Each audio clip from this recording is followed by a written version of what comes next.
Okay. Okay lang ba sa lahat?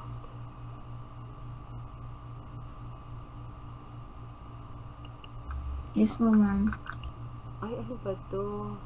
OBS currently active. All streams recordings will be shut. You should wish to exit. No. Ay, anong gagawin ko rito? Ma'am, huwag niyo po i-click yung X, yung parang line lang po na maliit. Asan? Wag Asan niyo, yung line?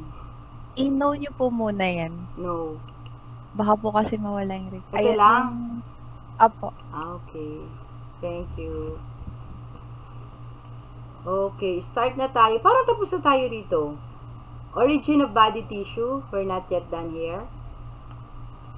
Sige, discuss ko na lang. So, saan ba nagmula ang body tissue ng katawan natin? So, from the ectoderm, mesoderm, and the endoderm.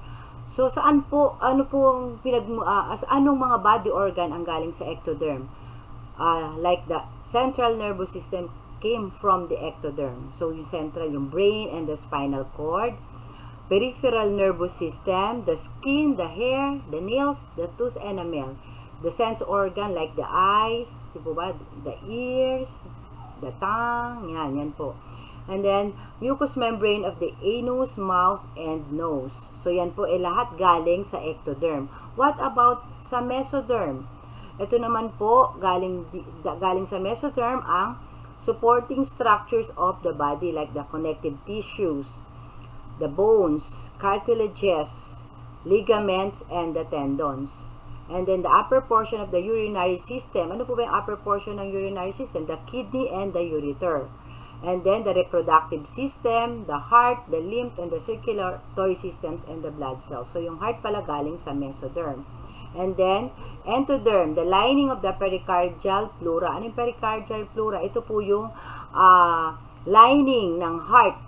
Kaya cardial, peri means yung gilid, 'di ba? Cardial, puso. So yung bumabalot na lining sa puso, we call that pericardial, and peritoneal cavities. Ito naman yung sa tiyan na bumabalot kasi nakagsi-separate sila by means of membrane and lining.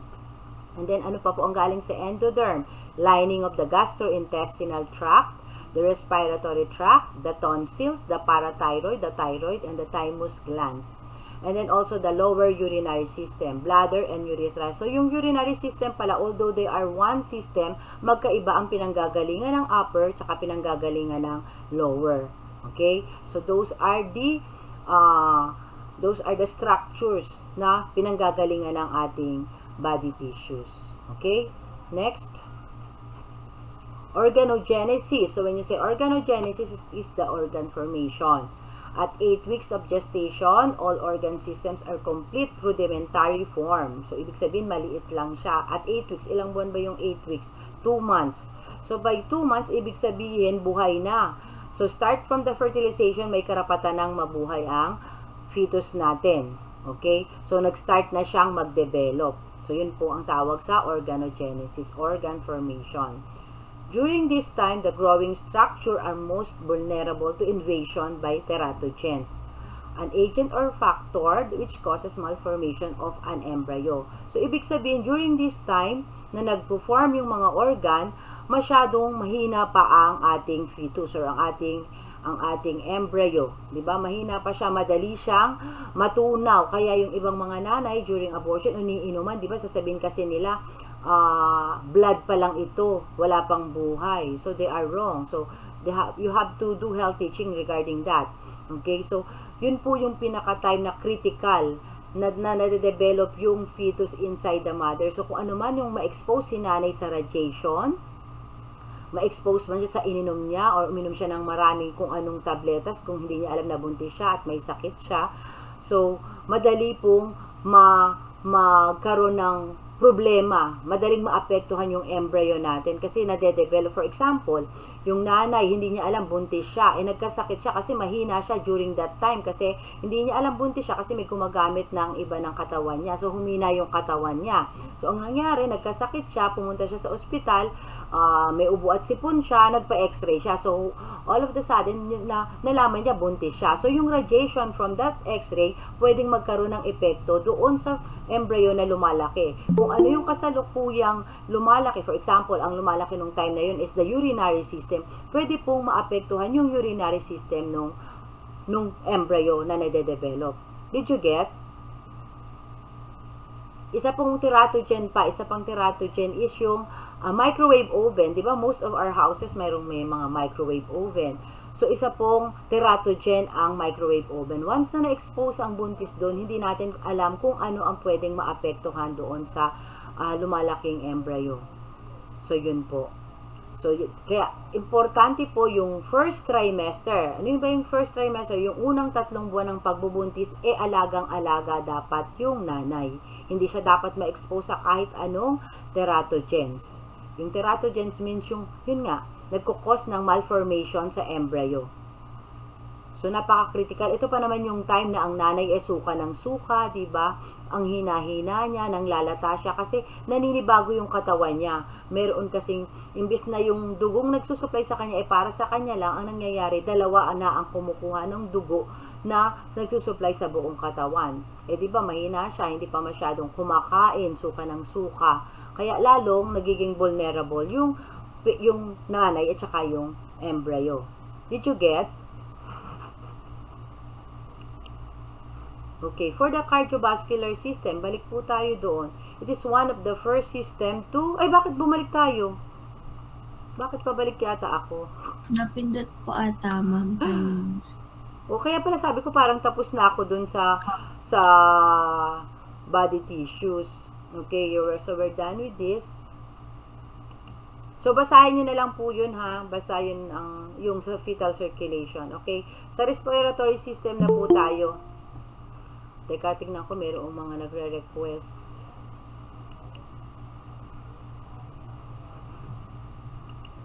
Okay. For the respiratory system, ito naman yung sa ating lungs, sa paghinga. At the 3rd week of intrauterine life. So, ibig sabihin, 3rd week, ilang buwan na yun? Wala pang 1 buwan, di ba? 3 linggo pa lang siya. So, ibig sabihin, humihinga na siya. The respiratory and the digestive tract exist as a single tube. Isang tube pa lang siya. And at the end of the 4th week, septum begins to divide the esophagus from the trachea. So, alam nyo na to, yung mga esophagus, yung trachea, you're done with your anatomy, diba? At saka yung inyong physical assessment, alam nyo na kung saan ang trachea. So, ibig sabihin, nung 3rd week pa lang, isa lang ang nagsusupply, galing lahat sa trachea. Pero at the 4th week, meron ng septum. Yung septum, ito parang division, parang divider, na nagdi-divide sa esophagus from the trachea. Kasi yung esophagus, saan pupunta sa digestive system. Yung trachea naman, sa respiratory system. Okay? As early as 3 months of gestation, spontaneous respiratory practice movements began and continue throughout the pregnancy. Okay. So, yung respiratory practice, ando na rin po yung lungs niya, pero hindi pa po niya ginagamit. Structure lang siya. For the future use, pag nasa labas na siya ng tiyan ng nanay. At approximately the 24th week of pregnancy, surfactant, a phospholipid substance, is formed and excreted by the alveolar cells of the lungs.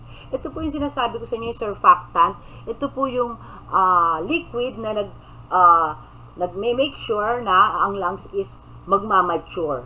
So, importante po itong surfactant na to. 24th week, ilang buwan ba ang 24? 6? Yes po. 6 months. So, kaya nga by 7 months, pwedeng mabuhay ang bata kasi nag-start na palang mag-supply ng surfactant yung katawan ng fetus. Yun po ang importante para sa lung maturity. Kaya, by 7 months, pwedeng mabuhay ang bata kasi at 6th week, meron na palang surfactant. Okay? Surfactant decreases alveolar surface tension on expiration. It improves the infant's ability to maintain respirations in the outside of the environment at birth and prevents alveolar collapse. Okay, so yun po yung function niya. Yung tension niya, kasi liquid siya, di ba? So, it makes the lungs na hiwalay-hiwalay kasi hindi dapat collapse ang lungs. Kasi pag collapse, so paano siyang mag-expand? Dapat siya, meron siyang liquid or substance inside na pwedeng mag-cause ng hindi sila magdikit-dikit. Okay, yung tension. So, para pag pumasok ang hangin, maghihiwalay sila kagad. Okay? So, yun po yun. So, there are 2 components of surfactant, the lecithin and the sphingomyelin. So, yun po yung dalawang importanteng components ng surfactant. Tandaan nyo yan kasi minsan sa board exam, lumalabas yan dalawang components ng surfactant na yan. The lecithin and the sphingomyelin. Okay? Next, test of fetal maturity. How would you know that the fetus can survive outside the uterus? Because of this surfactant, it mixes with the amniotic fluid as a fetus practices breathing movements. An analysis of the lecithin sphingomyelin or LS ratio in surfactant is a primary test of fetal maturity. So, by 7 months, di ba, sabi nga natin, at the start of 6 months, nag-start na mag-produce ng surfactant. So, pinanganak ang bata ng 7 months. So, tinetest yan for fetal maturity by determining the lecithin sphingomyelin ratio. Okay, pag kumpleto na siya, so the 7 months or the premature fetus can survive. So, yun nga lang, malaking gastusin kasi i-incubator para mas mag-mature at mas mag-mature yung bata sa labas ng uterus ng nanay. Okay? May question po ba regarding that? Okay, to continue, nervous system naman po. So, nervous system begins to develop early in pregnancy. By the 3rd week of gestation. So, 3rd week pala talaga, very critical. 3rd week, wala pang 1 buwan. So, kaya yung mga babae, you advise them na kung may boyfriend or may asawa and they are planning to get pregnant, dapat hindi na nagda-diet. Kasi pag nagda-diet ang isang babae at planong gumawa ng bata, anytime pwede siyang mabuntis at kung nagda-diet, magkukulang ng supply yung katawan niya at saka yung fetus. And then by the 3rd week, diba, hindi mo minsan alam kung buntis ka na nito kasi wala pang 1 buwan, hindi ka pa masyadong delay nito, hindi ka pa masyadong nag-aalala. So kung buntis ka, hindi mo alam at nagda-diet ka, nadideplete ng nutrition yung sarili mo at saka yung fetus. And very critical pa naman pala itong 3rd week na ito ng pagbubuntis. So, by the 3rd week of gestation, a neural plate is apparent. Ano yung neural? Yan po yung binubuo ng nervous system. So, it is the top portion of the nervous system, the brain, and the spinal cord. Okay? Kaya nga, di ba, pag yung bata, kunwari na-expose si nanay sa teratogen, by the 3rd week of gestation, minsan nakikita mo pag pinanganak physically okay, nakikita mo kompleto ang katawan, may ulo, may kamay and so on. Pero hindi natin alam yung kanyang mental, di ba? Paano siya mag-isip? Baka mamaya nagkaroon ng depresya. Okay? And then the neural crest develops into the peripheral nervous system. By the 8th week, brain waves can be detected on an EEG, electroencephalogram. EEG, sa brain po kasi. ECG sa heart. EEG is sa brain. Electroencephalogram. Okay? So, it monitors the brain waves. Yan, dyan tinitignan. Okay? So, by the 8th week pala yun, by 2 months, yun, pwede mo nang ma-EEG pala yung fetus. Okay? By the 24th weeks, the ear is capable of responding to sound and the eyes exhibit a pupillary reactions that indicates sight is present. So, ibig sabihin 24 weeks. 24 weeks is 6 months. So, pag 6 months pala, pwede nang makarinig yung baby kahit na nasa tiyan siya. Okay? And that is true. Nangyari po sa akin yan when I was pregnant sa huli kong pagbubuntis. So, minsan mahirap paniwalaan na nakakarinig kaya siya talaga kasi nasa tiyan siya eh. Diba? Nababalutan siya ng tubig, tapos mayroon pang tiyan. Kung mataba pa yung tiyan at maraming fats, paano nakakarinig yung baby? Pero na-test ko po yan accidentally kasi dito sa bahay namin kasi yung kusina namin nasa baba. Parang yung husband ko is magsasaing, nahulog yung takip ng kaldero and I was here inside the room. Nung nahulog yung kaldero, hindi ako nagulat, pero yung tiyan ko nagulat. Nagulat ako dahil nagulat siya, kumilos siyang bigla dahil nalaglag nga yung takip ng kaldero. So, ibig sabihin talagang nakakarinig yung bata kahit na naroon siya sa loob ng tiyan. Kaya nga totoo po yung kakausapin yung baby kahit na nasa loob ng tiyan kasi naririnig kayo, nare-recognize ng baby yung boses ng kanyang parents. Okay, nakakaramdam siya, nakaka-relate siya. At saka yung eyes niya, ano siya ng liwanag. Napanood, yung mga YouTube video ba, napanood nyo? Yung pinost ko nung nakaraan? Napanood nyo po ba yon? Hello? Meron bang ganong video? Hindi pa? Panoorin nyo po, baka kasi meron akong na panood na video na yung baby, no, habang nade-develop, kapag nagluluto yung nanay niya, naaamoy niya. Lumalasap-lasap siya, yung dila niya. Tapos, tumidilat-dilat siya. Naririnig niya or nare-recognize niya yung boses ng mga parent niya. At natutuwa siya, para siyang nag-i-smile. Okay? So, ipanoorin niyo po yun, maganda siya, para mas maintindihan niyo yung topic natin. Okay? So, ibig sabihin, yung mga bata, di ba minsan pag bagong panganak sasabihin nyo, nakakakita na kaya siya? Nakakakita na po yun. Kaya lang nga, hindi niya masundan kaagad. Hindi pa ganun kabilis. Di ba yung chinecheck nyo yung peripheral vision, di ba? Yung vision ng, nung nag-PPA kayo, you check the peripheral vision. Kahit na hindi nakatingin, yung pasyente nakikita yung sides. So sa baby, nakafocus lang siya. Nasa center lang lagi yung kanyang tingin. Hindi pa niya masyadong nade-develop ang peripheral vision, pero nakakakita na po siya. Kaya lang, hindi niya kagad nasusundan. Okay? Ma'am, excuse me po. Yes? Meron po atang papasok po. May papasok. O, papasukin, buksan ang pinto. Okay, wala na? Nakapasok na siya? Okay na po, ma'am. Thank you po. Okay. Asa na tayo? Ayun. So, yung baby, nakakakita na, nakakarinig na kahit nasa tiyan pa lang siya by the age of 6 months. So, kaya pag nagbuntis kayo, kakausapin nyo yung baby. Or kung may sakit kayo, kausapin nyo siya na huwag siya maapektuhan. Or kung kayo yung mismong buntis. Naririnig po niya kayo. Okay? Kaya yung minsan yung iba, di ba, yung cellphone, yung mga ringtone na mga pangbata, tinatapat nila yun sa tiyan nila. So, sinusundan nyo ng bata. Isang test yun na ginawa, meron akong doktor na kakilala, na yung bata kasi breech presentation. Yung breech, ibig sabihin, ang una yung puwet na lalabas, pero ayaw niyang gusto niya mag-vaginal delivery. So, ang sinuggest, kasi kung vaginal delivery, dapat una yung ulo, hindi una yung puwet. So, ang sa kanya, sa breech, una ang puwet na lalabas.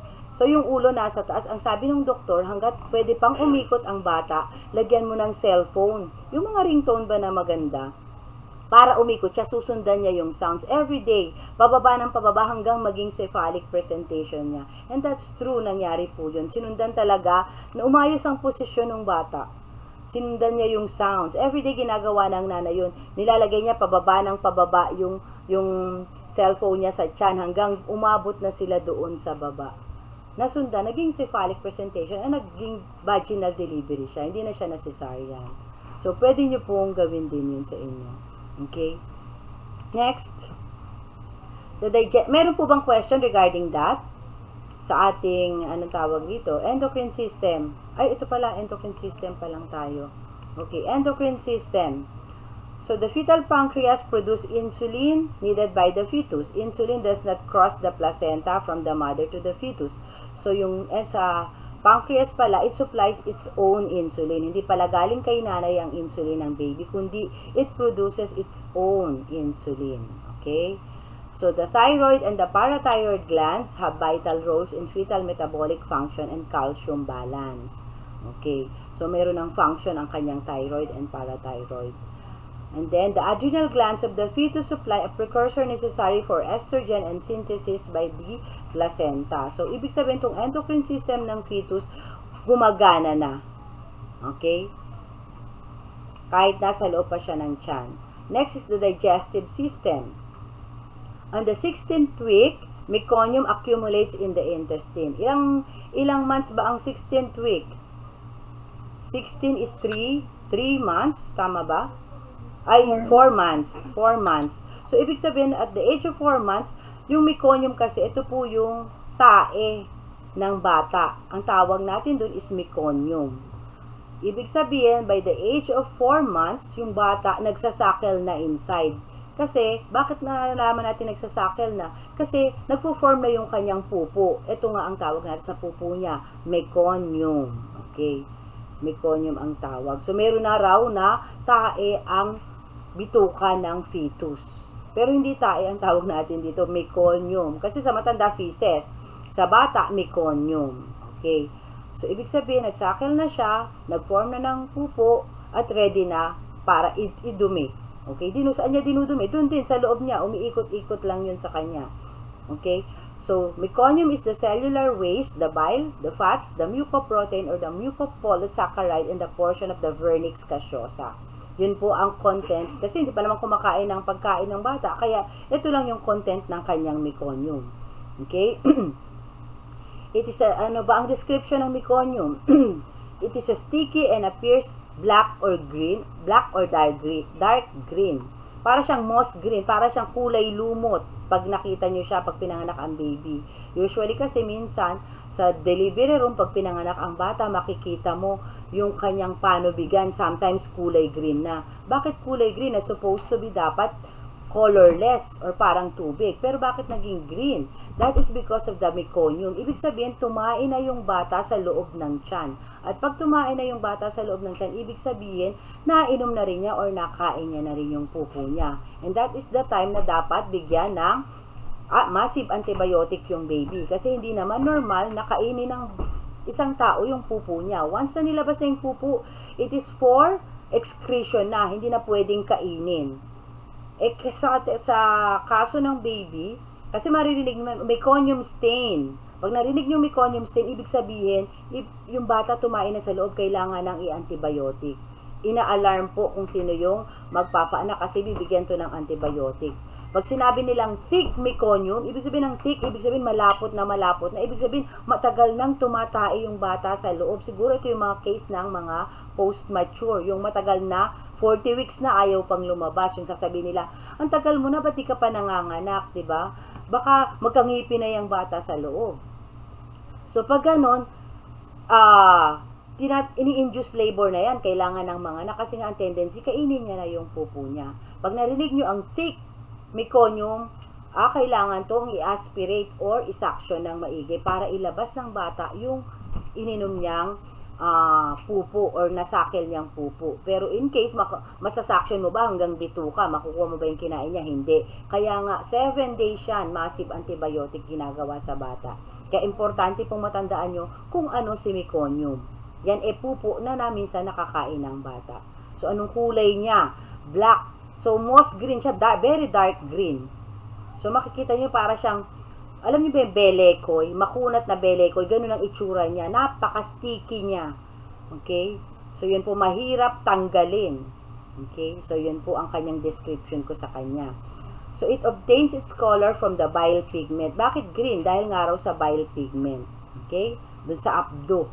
Bile is abdo. Di ba ano ba kulay ng abdo? Pag naglilinis kayo ng isda, napisa nyo yung abdo, anong kulay ba niya? Di ba parang dark green?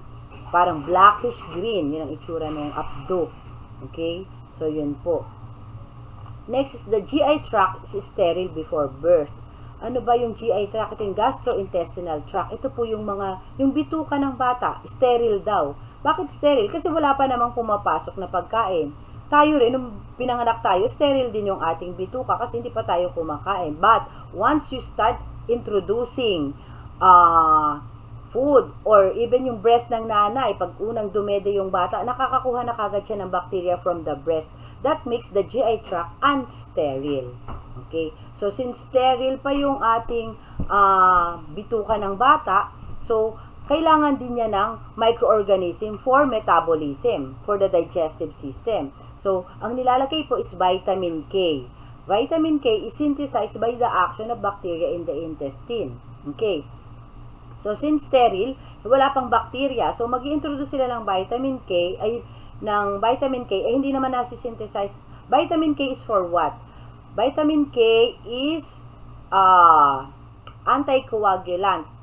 Para sa dugo siya, para hindi maging bleeder ang bata. Kasi paglabas ng bata, di ba, pinuputol natin yung pusod. So, para hindi mag-bleed yung pusod, bibigyan natin siya ng vitamin K. Yung vitamin K naman yan, hindi yan nasisynthesize, hindi mo pwedeng gamitin unless dapat mayroong bacteria sa intestine ng bata. So, kailangan dumede muna ng bata. Kaya nga, pagkalabas ng bata, ini-introduce ka agad siya. Wala pa naman tayo sa topic na yun, ano? Binibigay ka agad siya sa nanay for breastfeeding. Initiation of breastfeeding. And once na nag-start na siya ng breastfeeding, makakakuha na siya ng bacteria from the breast ng nanay. Yung bacteria naman na yun, hindi naman enough to cause infection. Kaunting bacteria, okay lang yan. Para lang, ang kailangan lang natin is ma-synthesize yung vitamin K. Okay? May question regarding that? Okay, pwede pong magsalita para naman alam ko may kausap pa ako. Okay? Vitamin K levels are non-existent in a fetus and are still low in newborn. So, pero hindi nyo pa masyadong ma-appreciate yung sinasabi ko sa inyong vitamin K, pero once na nag-duty na kayo sa delivery room, isa to sa mga responsibility nyo. Mag-i-inject kayo ng vitamin K sa mga newborn. So, vitamin K is administered intramuscularly at birth.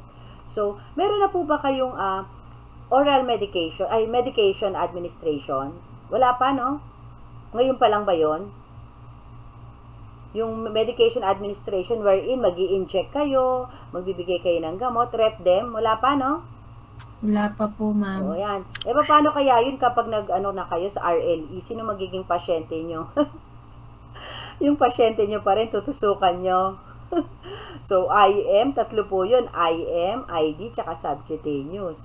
So, intramuscular sa muscle, and then sa subcutaneous into the fats, and then yung intradermal sa skin. So, paano kaya kayo nito magpa-practice? Papayag kaya yung mga kinukuha yung pasyente nyo ngayon, natusukan nyo rin sila during the return demonstration of parenteral administration? Sana ma-encourage nyo sila para matuto kayo. So, kasi para pagdating nyo sa delivery room at mag-inject kayo ng vitamin K, you know how to administer injection. Kasi yung baby, malikot yan eh. Diba? Napakalikot yan, sipa ng sipa. Ang site pa naman ng injection sa baby, sa kanyang legs. Kung sipa ng sipa yung baby, nako, baka mabali ang karayom natin sa paa ng baby at hindi dapat mangyari yon. Okay? So, dapat matuto na kayo. Yung vitamin K, isa yan. Hepatitis vaccine at saka vitamin K ang i-inject nyo. Tsaka BCG rin pala. 3 ang ini-inject sa newborn. So, 3 injection ang gagawin nyo. Okay? So, be ready for that. Okay, next. Musculoskeletal system. So, for the musculoskeletal, so muscles and the bone. Muscles and bone. Musculoskeletal system. So, on the first 2 weeks, so, paano ba yung muscles, yung frame ng newborn? On the first 2 weeks, cartilage prototype provides position and support to the fetus. So, yung mga cartilage muna kasi wala pang, yung 2 weeks, wala pang bone ng bata. So, cartilage and yun muna ang mga cartilage. Parang bone siya pero laman siya na matigas. Okay, by 12th week, ossification of the cartilage into the bone begin and continues all through fetal life and into adulthood. So, by 12 weeks, ilan yon? 12 weeks is 3 months. So, sa 3 months, nag-start ng tumigas yung mga cartilages. Okay, yung mga cartilage na hindi pa dati matigas, ngayon mag-ossify na. Nag-start na mag-ossification. And then, tuloy-tuloy na po yan. Once na nagsimula hanggang paglabas ng baby. Kasi mabilis lumaki ang bata, di ba? So, mabilis din ang pag-multiply or pagdami or pagtigas ng mga dapat na bone na titigas. Okay? Hanggang lumaki na. Kailan ba nag-stop ang paglaki ng isang tao? 18 years old ba or 20 years old. So, hindi natin sure kung kailan. Okay? So, di ba sabi, ay, tumigil na yan, 18 years old din, hindi na yan lalaki. Di ba? So, ibig sabihin, nag-stop na ang ossification. Pero, by the 12th week, pag nag-start niyan, continuous na yan hanggang pinanganak, hanggang paglaki. Hanggang ma-reach na yung time na pag-stop ng bone ossification. Okay. As early as 11th week of gestation, fetus can be seen to move using ultrasonography. So, 11th week. Ilan ba yung 11th week? So, basta 11th week. Okay?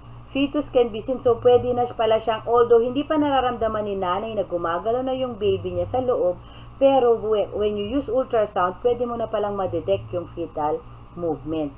Makikita mo na gumagalaw yung fetus using the ultrasound. Okay? Next, the reproductive system. Reproductive system is yung sex is determined at the moment of conception. Okay? So, dahil nga sa sex chromosomes, do you still remember yung sex chromosomes natin? There are 22 pairs of chromosomes and ika-23 is the one sex chromosome, kaya 23 siya. Lahat-lahat. Okay? So, at the time of fertilization, nag-start na kagad yung reproductive system kasi madedetermine mo na kagad kung ano ang gender ng bata. Pwede bang XX? Pwede bang XY? Pag XX, female. Pag XY, male. Okay, baby boy pag XY. Okay. By the 6th week, gonads, ovaries, or testes form. So, ibig sabihin, 6 week pa lang, malalaman mo na, ay, madedevelop na kung babae, madedevelop na ang ovary. Kung lalaki naman, mag-start nang mag-develop ang testes by the age of 6th week of pregnancy. Okay? At the 16th week, external genitalia are developed enough for identification by ultrasound. 16th week, nakikita na kung babae o lalaki. Malalaman na ng parents, babae ba o lalaki. During our time, hindi pa masyadong SOP or Standard Operating Procedure ang ultrasound. Pwede kang magpa-ultrasound, pwedeng hindi magpa-ultrasound. Parang ang purpose lang namin noon during that time is to determine the gender. Ay ako, nung buntis ako, ayoko malaman ang gender ng baby ko kasi gusto kong surprise. Because sa sarili ko, nalalaman ko minsan na babae itong pinagbubuntis ko, lalaki. Nararamdaman po kasi ng nanay yun. Okay? Kaya yung ultrasound before hindi masyadong nire-require. Pero during today, ngayon, itong mga panahon ngayon, ultrasound is very important. Hindi ka pwedeng i-admit sa hospital unless you secure result of ultrasound. Parang 2 beses inu-ultrasound Parang first trimester and then the last trimester. Check na nila yung ultrasound result mo. It's a must today na pag nagbuntis ka, dapat pag nagpa-check up ka, may ultrasound result ka as well as the blood result. Mga blood chemistry result or mga CBC, blood typing, nire-require na yan. Pati mga syphilis, mga syphilis test, sine-check, pati AIDS, lahat yan. Ngayon, napakarami ng laboratory ang kailangan pag nagpapa-check up. Okay? So, balik ulit tayo sa urinary system naman. Ano yung urinary system? Yung pag-ihi. On the 12th week, urine is formed. So, ibig sabihin, during that age ng pregnancy, pwede nang umihi kasi meron ng urine formation by the age of 12th week. And then by the 16th week, urine is excreted into amniotic fluid. So, umiihi na siya sa 16th week.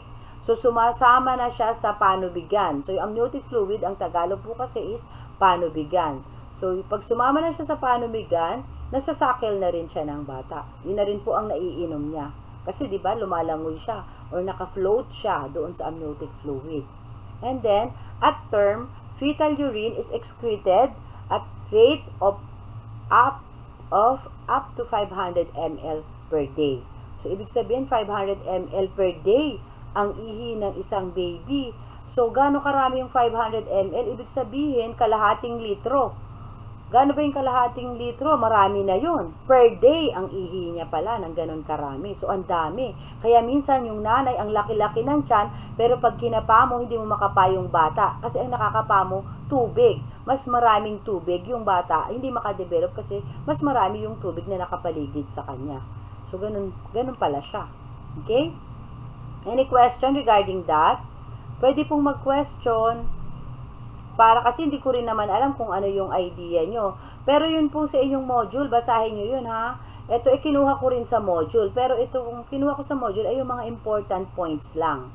Yung sa module, it's up to you to read. Kailangan magbasa rin kayo ng libro at saka ng module nyo at saka yung video na pinakita ko sa inyo na isinend ko sa classroom. Panoorin nyo po yun. Okay? Next is the integumentary system. Ayan. What is the integumentary system? Yung skin. Okay. Mabilis ba masyado o okay lang?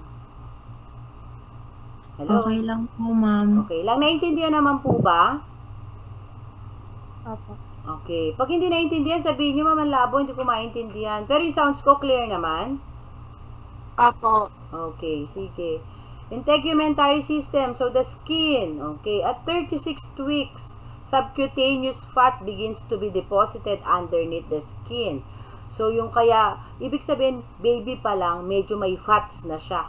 Kasi nagpo-form na at the age of 36. Kaya minsan, kapag yung pinanganak natin, ang taba-taba, di ba? Ibig sabihin, maraming subcutaneous fat ang na-form. Siguro si nanay kain ng kain, di ba?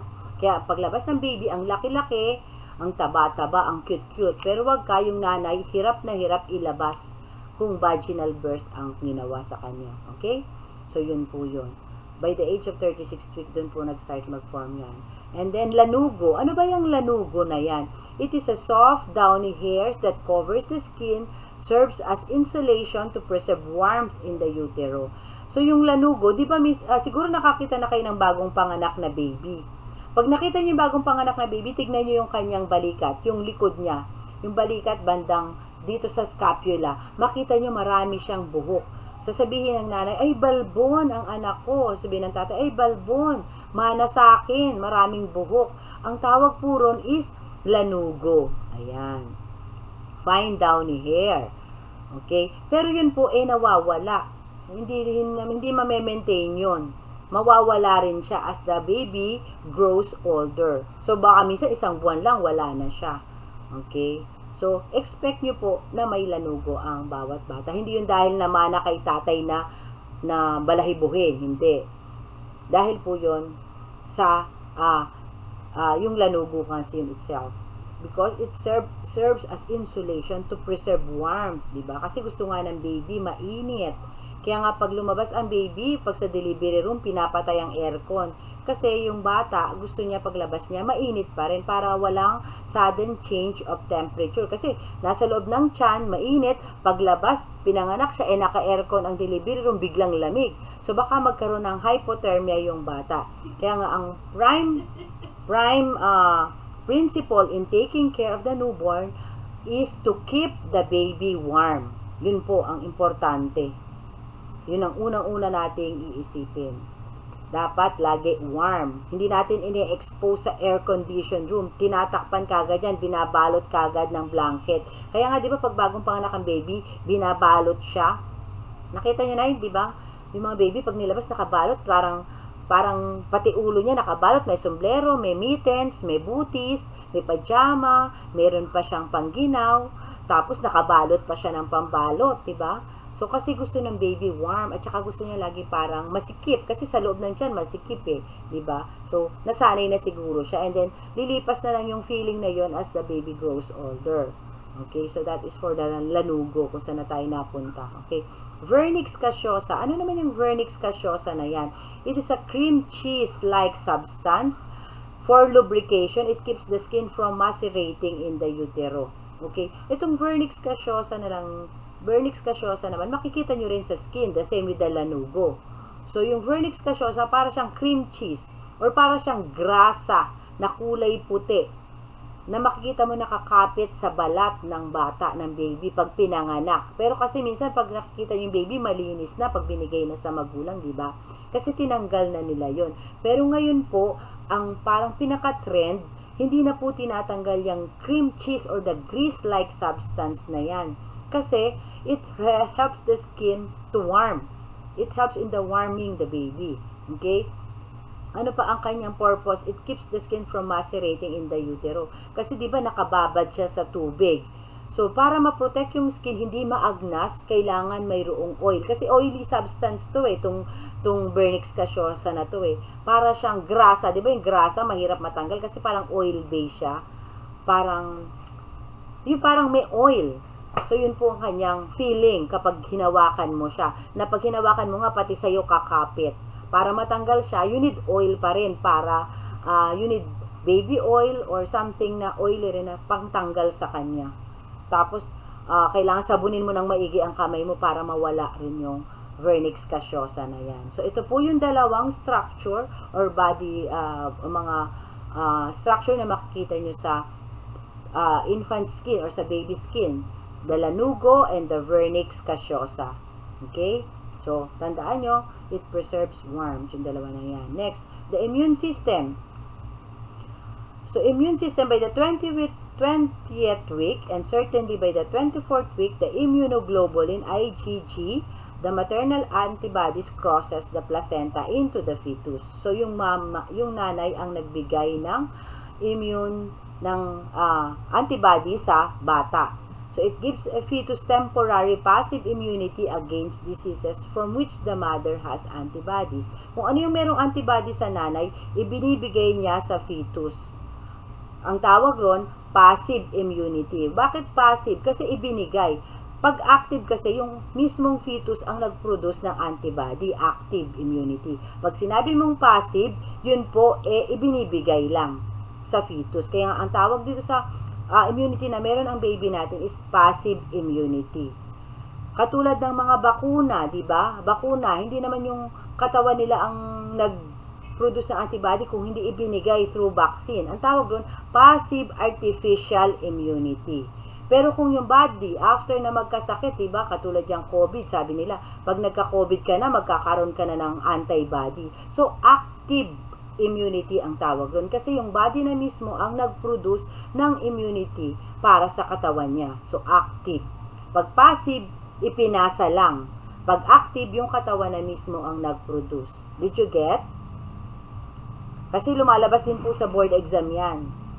Yung passive immunity. Anong klaseng immunity ba ang nade-develop ng fetus kapag galing sa nanay yung antibody? So, that is a passive immunity. Did you get? Yes po, ma'am. Okay. May background pang manok yun, ha? Okay. The psychological task of pregnancy. Okay. So, ibig sabihin, during pregnancy, maraming stress si nanay, diba? So, psychologically, sometimes hindi pa siya prepare. Sometimes kasi unplanned ang pagbubuntis. So, meron pong stages siyang nararamdaman ng nanay. Okay? So, on the first trimester, ano po ba yung psychological task? Kailangan niyang i-accept yung pregnancy. So, dito po kasi yung time na sometimes kapag hindi niya accepted, nakakaisip siya ng abortion. So, unplanned, walang tatay, rape victim, or marami ng anak, diba? So, yun yung mga factor that triggers the mother not to accept the pregnancy. Pero kung planned naman, so this is the time na tuwang-tawa naman ang nanay, yung first trimester, the first 3 months, kaya nga try. Try means 3, and then master yung sa isang taon, ilang buwan, diba? The first trimester, the first, second, and third month. So, dapat by this time, ma-accept na ni nanay na pregnant siya. Okay? Kasi dito na nag-start, lumalaki ang tiyan, di ba? Nagkakaroon ng nausea, nasusuka na. So, hirap na hirap ang nanay during this time. Suka ng suka. Ayaw niya na magbuntis kasi nahirapan siya. Tatayo lang, hilong-hilo na. Hindi makapagtrabaho. Bakit ganito to? Hindi ako makaalis kasi nahihilo ko. Or nagiging dependent ako. Hindi ako makatrabaho ng maayos. So, yun yung time na yan. So, the psychological task on the first trimester is accepting the pregnancy. On the second trimester is accepting the fetus. Na dapat ma-accept niya na ibang tao, meron ng buhay sa kanyang matres, may buhay na. Okay? Na kailangan niya ng mag-effort na buhayin din yung baby na nasa loob na, itong baby na to kailangan kumain ako ng tama. Kasi minsan, di ba, kapag hindi ka buntis or dalaga ka, gigising ka kahit anong oras mo gumising, di ba? Minsan, namimiss mo na yung breakfast, namimiss mo na yung lunch. Kasi kakain ka na, hapon na. So, pag buntis ka, isipin mo, kailangan mag-breakfast ng baby. Kailangan mag-lunch ng baby. So, babangon ka para kumain. So, you have to accept the fetus na ito ay panibagong buhay. Hindi lang ako ang sinusuplayan ko ng pagkain, kung hindi pati yung baby inside me. Okay? So, that is the psychological task, accepting the fetus for the second trimester. Next, for the third trimester, preparing for the baby. So, ito na po yung malapit na siyang manganak. Ilang buwan na po ba ito? 7, 8, 9. So, yung 3 buwan na natitira, bago lumabas ang baby, dapat i-prepare na ang mga gagamitin. So, prepare. Paano ba i-prepare? Kayo bilang nurse, kasama kayo sa pag-prepare sa paglabas ng baby. Ano ang inyong responsibility? To inform the mother. Mrs., malapit ka ng manganak. Kasi baka nakakalimutan niya, manganganak din siya. Baka akala niya habang buhay siyang buntis. Hindi. I-inform mo siya, i-aware mo siya. Mrs., malapit ka ng manganak. Dapat nagpe-prepare ka na. Financially, psychologically, physically, lahat po yan. Kailangan. So, Financially, mag-prepare na, mag-ipon na para sa panganganak. Psychological, dapat isipin niya na, kailangan ko nang bumili ng mga gamit na to, i-prepare yung bahay. Kailangan ba ng separate room? Kailangan ko ba ng cribs, di po ba? Kailangan ko rin bumili ng mga damit ng bata, di ba? So, ihanda na yung mga kapatid na may darating ng bagong baby, di ba? So, yun po yun, piniprepare. I-aware or inform mo. Although aware sila na buntis sila, kasi iniisip ng ibang nanay, di na sila manganganak habang buhay na silang buntis. Kasi 9 months nilang daladala yan, parang nasanay na for 9 months buntis sila, di ba? So, yun po. Isa sa responsibility nyo yan to prepare. Kaya nga, during prenatal, ini-inform nyo na sila unti-unti. Ina-aware nyo na, yung baby nyo po, ang lakas ng tibok, ang lakas gumalaw.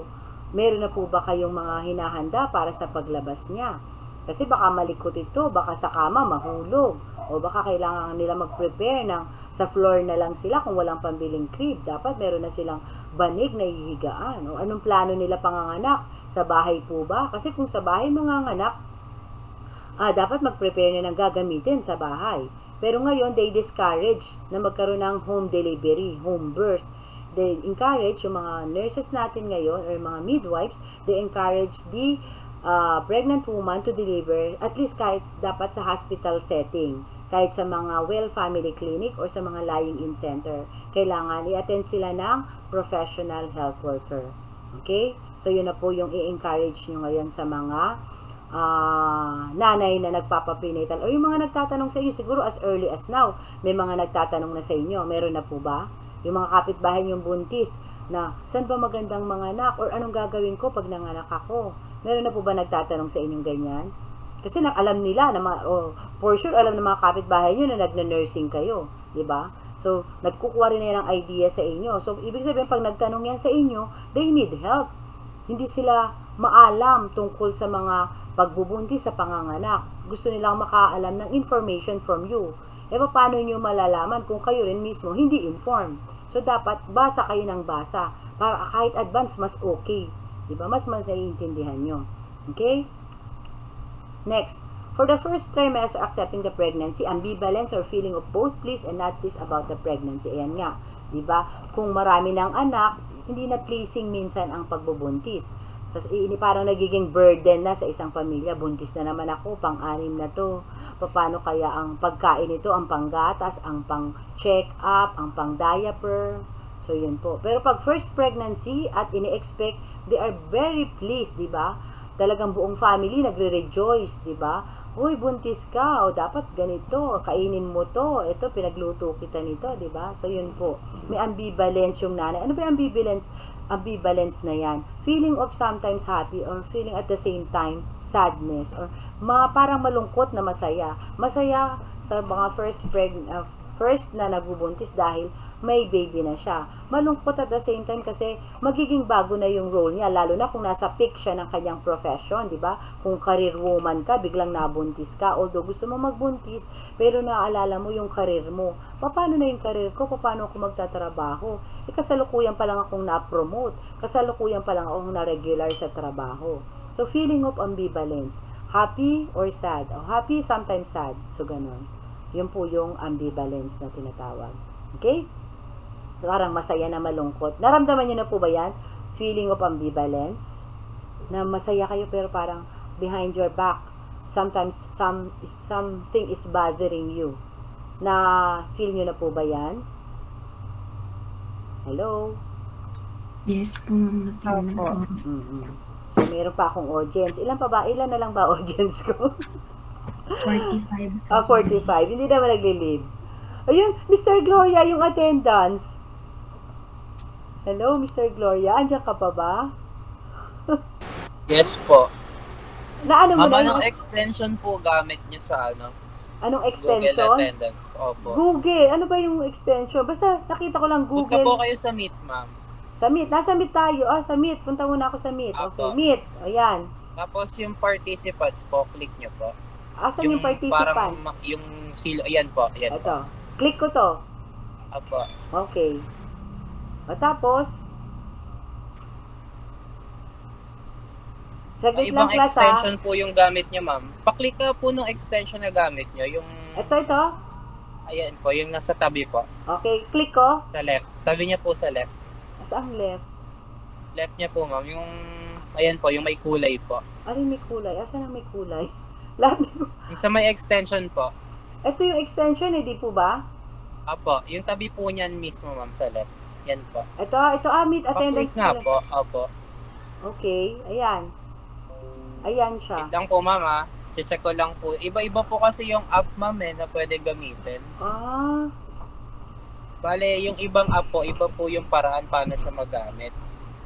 Check ko po yung ginamit niyo. pwede ba ako mag-continue ng lecture? Opo, pwede na po. Okay, ay, X ko muna ito. Sige po.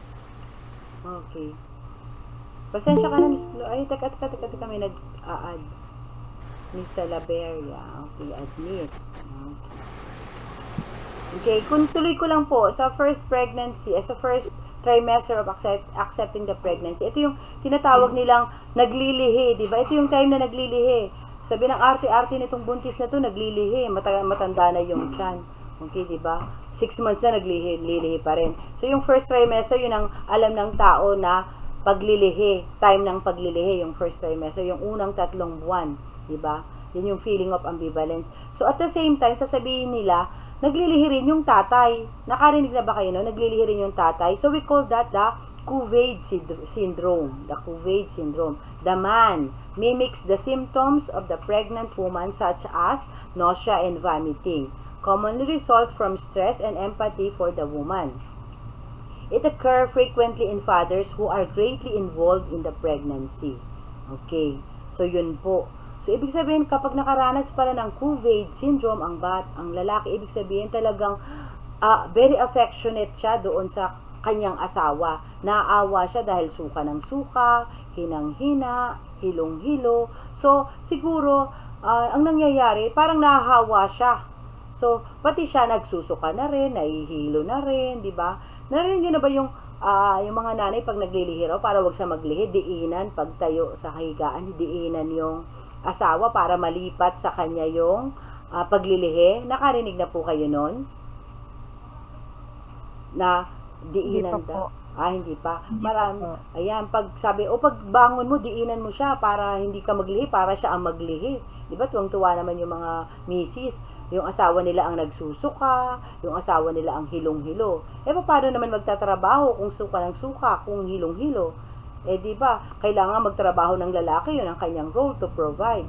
Yung babae naman, siya naman talaga dapat ang nakaramdam. Pero yung pong Couvade syndrome, hindi naman dahil sa diniinan ng babae yung asawang lalaki pag bumabangon. Kung hindi, normal din pala. Kasi itong lalaki pala is very affectionate para ma-experience niya itong Couvade syndrome nito. Masyado niyang involved dun sa pregnancy ng asawa. Diba?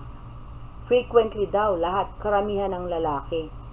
Siyempre, asawa nila yun, naaawa sila. Yun. Kaya, pati sila, naglilihi na rin. So, Couvade syndrome. So, first trimester, the task is to accept the reality of pregnancy. Whether they like it or not, they have to accept the reality of pregnancy. Kahit ayaw nila nung pagbubuntis na yon, kailangan hindi ipapalaglag. Tatanggapin. Plano yun ni Lord para sa kanila.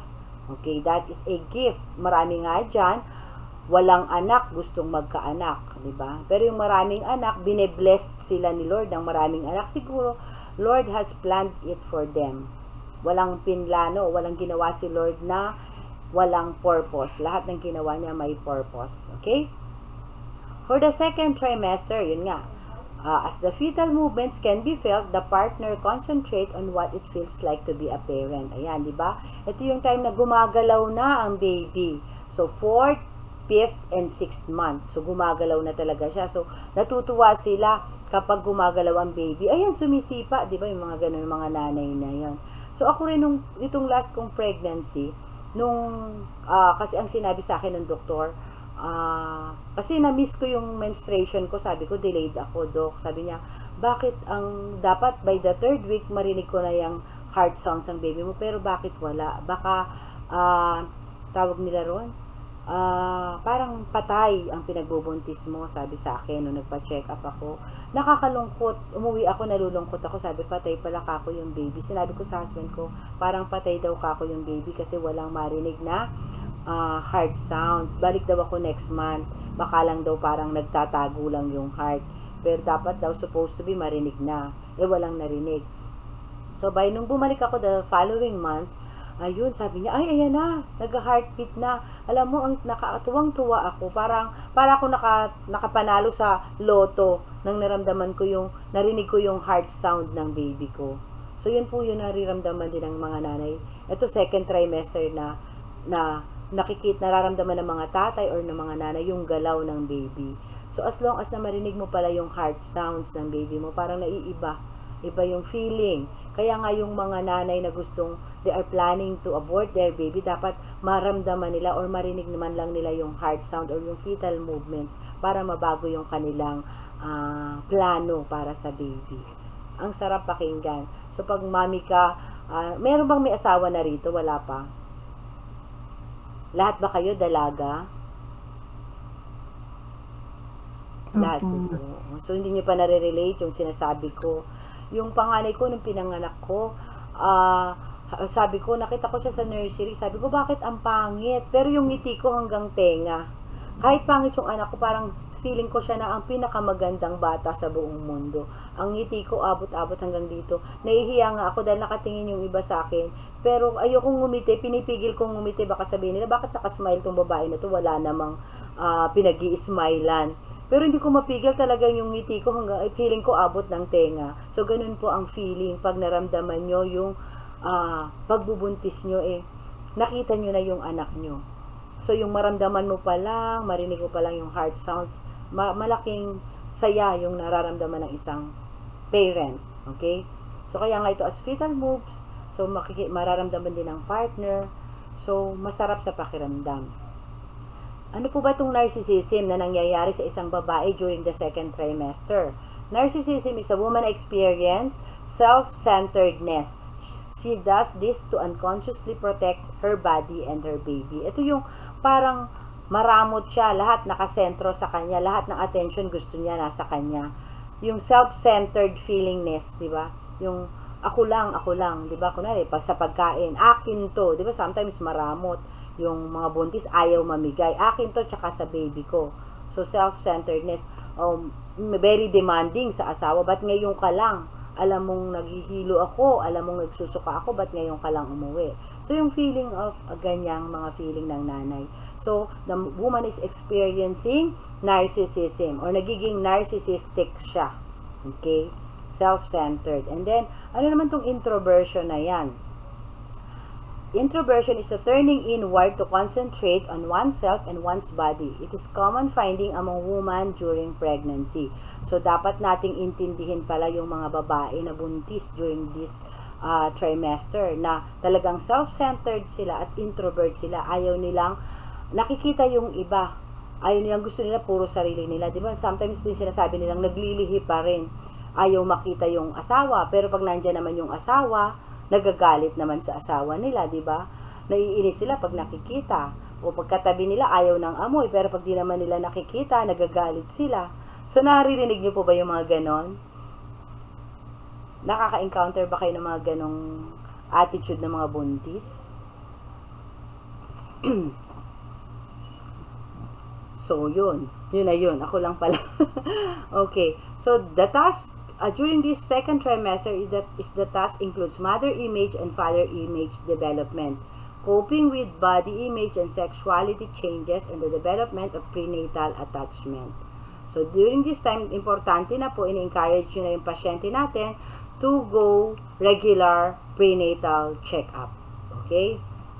The third trimester, preparing for the baby, the couple begins nest building, activities such as choosing a name, prepare clothing and sleeping arrangement for the baby.